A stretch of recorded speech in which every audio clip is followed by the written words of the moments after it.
A 8 de fevereiro, as escolas retomam o ensino à distância e milhares de alunos continuam sem os computadores prometidos pelo governo. Bem-vindos, meus filhos da luta. Hoje vamos falar sobre o ensino à distância. Porque este tema? A educação dos jovens influencia o seu bem-estar no presente e o futuro de todos enquanto sociedade. Dia 21 de janeiro, o governo voltou a encerrar as escolas e o ensino online foi retomado dia 8 de fevereiro. Esta transição devia e poderia ter sido acautelada com base na experiência dos últimos meses do ano letivo passado, que foram em ensino remoto. Apesar de ser quase unânime que ocorreria uma nova vaga durante o inverno, que agora vivemos, é manifesta a falta de preparação para esta situação. Basta verificar que entre o fim das aulas presenciais e o início do ensino à distância, serviu como uma interrupção de 15 dias. A semana do regresso ao ensino à distância tem sido marcada por relatos de falta de meios tecnológicos, por dúvidas sobre a legitimidade e eficácia dos métodos de ensino e sobre a segurança das ferramentas usadas. Vamos olhar para estas questões uma a uma. Primeiro, a falta de meios. Uma transição desta magnitude, que envolve a digitalização de uma máquina pesada, como é o sistema de ensino português, envolveria sempre alguns soluços. Mas quando as discrepâncias chegam aos 350 mil computadores, os problemas não são marginais. Há pelo menos 300 mil alunos sem computador próprio que não vão poder acompanhar o regresso às aulas em condições.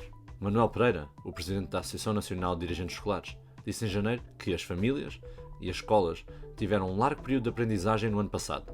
As famílias já estão mais preparadas para esse ensino, assim como os professores. Ou seja, as entidades responsáveis indicavam-se mais preparadas do que em março de 2020. Mas, como comenta Paulo Guinote no seu blog O Meu Quintal, isso é fácil, porque em março estava a zero. Mais do que zero não é assim tão difícil. O professor critica a atitude dos responsáveis, dizendo: quiseram ficar bem no retrato e agora percebem que as culpas lhes irão cair em cima. Andaram a dizer que estavam melhor preparados, mas já começaram a admitir problemas. A situação real do ensino à distância é exemplificada nesta peça da RTP. Mas no momento nós já temos dezenas, eu poderia dizer à volta de 50 famílias que não vão acompanhar. Faltam computadores em várias famílias para acompanhar as aulas à distância. Mas mesmo quando eles existem, falham outras competências junto dos encarregados de educação.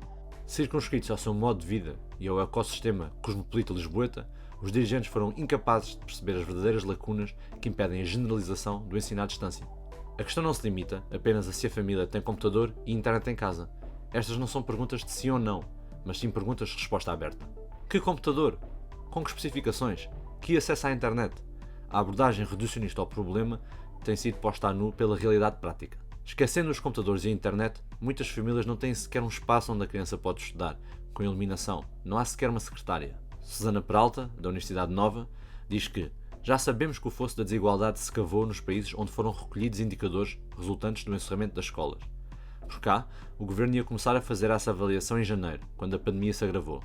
Se atendermos à percentagem de crianças que em Portugal vivem sem condições materiais e cujas famílias não têm recursos intelectuais para os ajudar, percebe-se que o ensino à distância só funciona para os filhos dos burgueses. Em regime de ensino à distância, agrava-se ainda mais o fosso entre as famílias com mais meios e aquelas com menos. Soluções mistas que permitiriam diminuir as necessidades tecnológicas foram rejeitadas.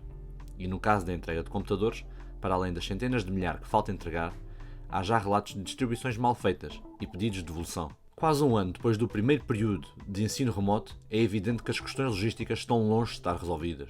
Falharam na identificação das várias dimensões do problema, e mesmo naquelas que conseguiram discernir, a execução tem sido medíocre. Vários especialistas e investigadores têm sido críticas aos planos escolares de ensino remoto. Marco Bento, investigador da Universidade do Minho, diz que não existirá ensino à distância, mas uma vez mais, a versão 2.0 do ensino remoto de emergência. José António Moreira, docente da Universidade Aberta, concorda, adicionando que se usa o termo ensino à distância sem o estar a implementar. Não houve ajustamento do ensino, mas uma transferência online. Uma larga parte das escolas, tanto públicas como privadas, transferiu o horário semanal das aulas presenciais para o online, fazendo aulas completas por videoconferência. O Illinois State Board of Education realizou estudos para determinar a duração da sessão ideal para o ensino à distância. As conclusões são explanadas aqui num gráfico do Jornal Público. Até ao 5º ano, o máximo tempo de aulas por dia que se deve dar em regime de ensino à distância é de 2 horas, e nunca por períodos contínuos superiores a 15 minutos. Até para os alunos do secundário, se recomenda ao máximo de uma disciplina por dia.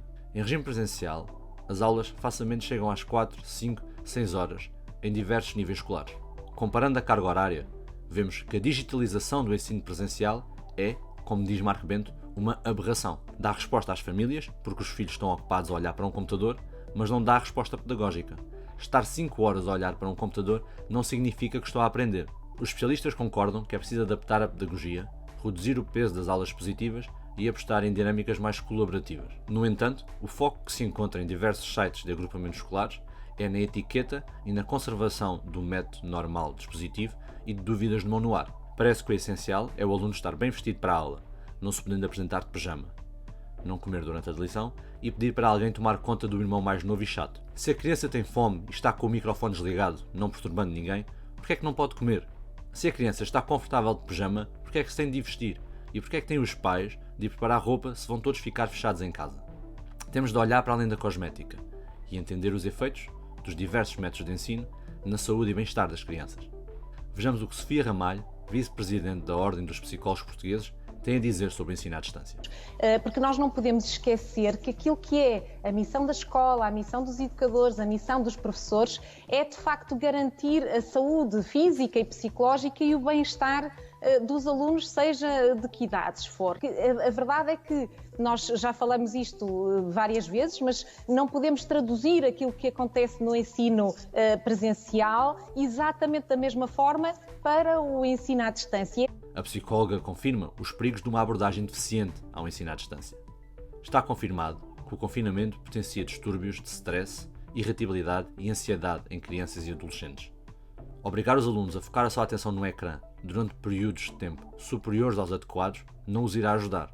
Ao tornar mais rígidos os momentos de ensino à distância, estar-se-á mesmo a contribuir ativamente para o agravamento do estado anímico e psicológico das crianças.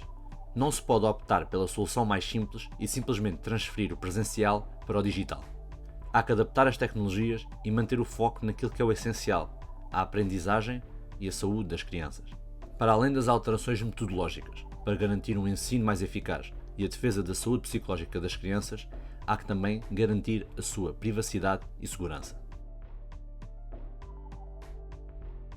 Pode um professor obrigar os seus alunos a serem filmados? O Ministério da Educação disse que sim.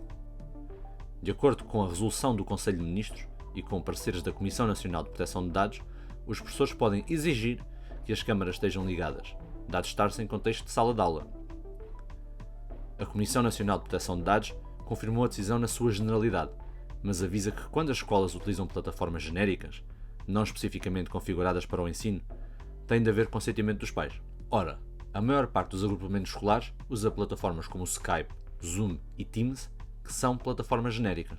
Usando estas plataformas, qualquer participante pode fazer gravação do ecrã e captar a aula e todos os seus intervenientes. A Direção-Geral de Educação disponibilizou um conjunto de recomendações no uso de plataformas, dirigidos a professores e a pais encarregados de educação, para tentar que o processo seja mais seguro. Mas por mais recomendações que sejam emitidas, a segurança do processo resume-se ao compromisso de não gravação das aulas. Para que os alunos frequentem o ensino à distância, o encarregado da educação tem que assinar uma declaração em que autoriza a participação da criança em sessões de videochamada e na qual se compromete a não fazer gravação da aula. Não há medidas técnicas para impedir a gravação da sessão. Uma vez captadas as imagens, se forem tratadas, pode ser impossível perceber o ponto de fuga, já para não falar da possível infiltração de terceiros na chamada. Reafirmo, usando estas plataformas, qualquer participante pode fazer a gravação total da sessão e de todos os seus intervenientes.